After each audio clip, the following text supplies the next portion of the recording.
Assalamualaikum warahmatullahi wabarakatuh. Innal hamdalillah nahmaduhu wa nasta'inu wa nastaghfiruh wa na'udzu billahi min syururi anfusina wa min sayyiati a'malina. May yahdihillahu fala mudhillalah wa may yudlilhu fala hadiyalah. Asyhadu an la ilaha illallah wahdahu la syarikalah wa asyhadu anna Muhammadan abduhu wa rasuluh. La nabiyya wa rasula ba'da. Ibu dosen dan teman-teman yang saya hormati, yang pertama, marilah kita panjatkan puji syukur kehadirat Allah yang Maha Kuasa.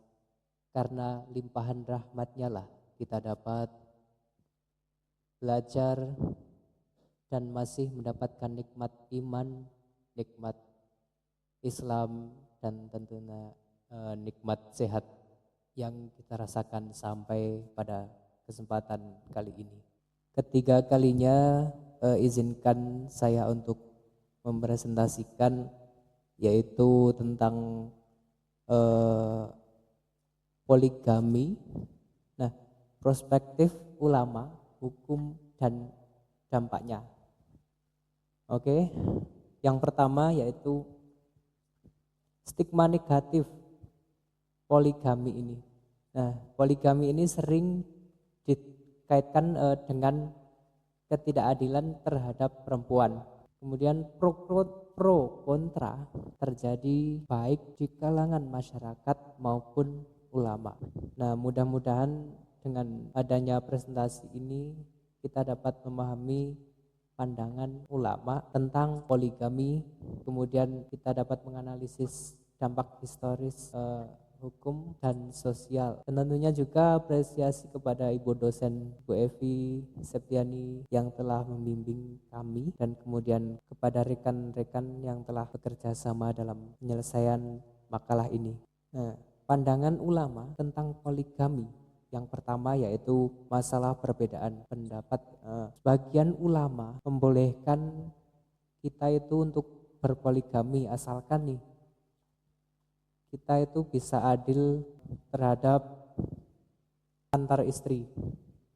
Nah itu, misalnya kita punya istri katakanlah 2 atau 3 lah, jangan 4 dulu. Nah itu apakah kita bisa adil terhadap semuanya atau justru kita akan berat terhadap istri yang paling muda. Nah itu biasanya juga menjadi pandangan kenapa poligami itu tidak diperbolehkan, ya dampaknya seperti itu kadang-kadang karena istrinya yang paling muda dan yang paling cantik, kemudian yang istri pertama kedua diabaikan gitu. Terus kemudian ada yang monogami karena sulitnya berlaku adil. Nah, terus sekarang, apa sih yang mendasari dalil ini yang di dalam Al-Quran? Hal ini dijelaskan di dalam surah An-Nisa ayat 3. Wa in khiftum alla tuqsitu fil yatama fankihu ma taba lakum minan nisa'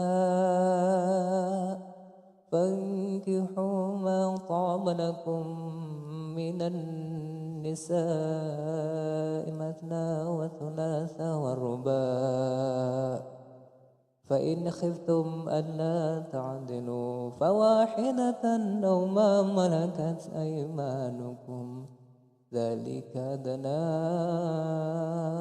لا تعولوا, yang artinya nikailah wanita yang kamu senangi, 2, 3, atau 4. Tetapi jika kamu takut tidak akan mampu berlaku adil, maka 1 saja. Sekarang historis poligami di Indonesia. Yang pertama, pergerakan wanita Indonesia. Nah, ini adalah Kongres Perempuan di Indonesia pada tahun 1928 menentang poligami sebagai bentuk ketidakadilan. Nah, organisasi yang menentang ini adalah seperti Istri Sedar, kemudian organisasi Aisyah. Kedua organisasi ini berperan aktif melawan poligami. Kemudian selanjutnya adalah argumen. Ini adalah argumen dari perempuan.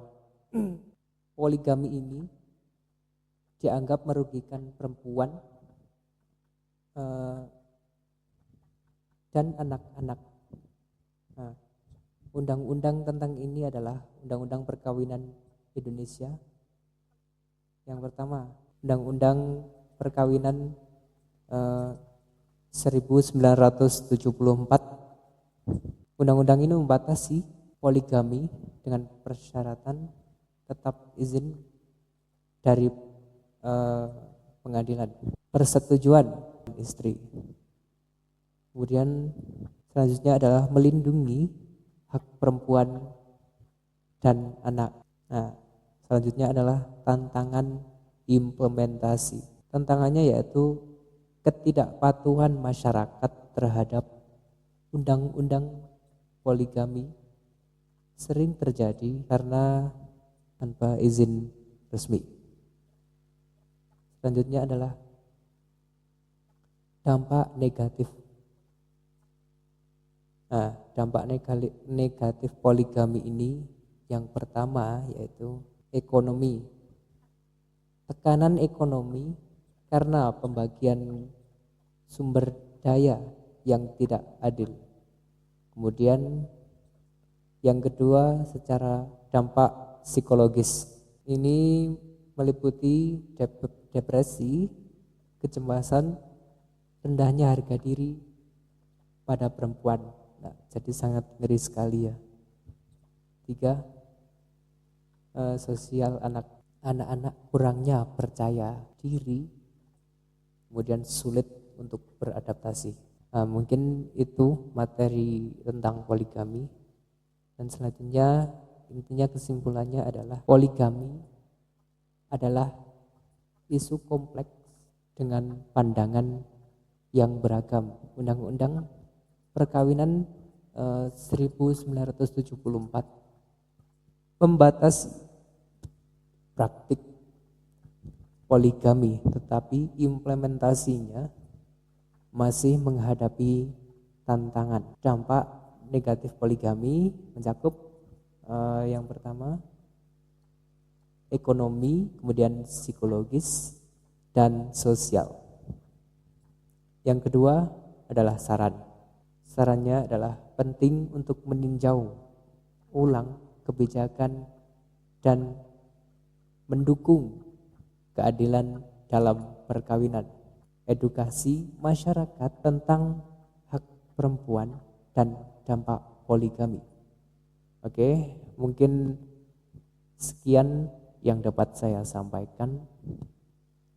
Sekali lagi mohon maaf apabila dalam penyampaian materi ini terdapat banyak sekali kekurangan, dan tugas ini diperuntukkan untuk memenuhi ujian akhir semester mata kuliah pengantar studi Islam.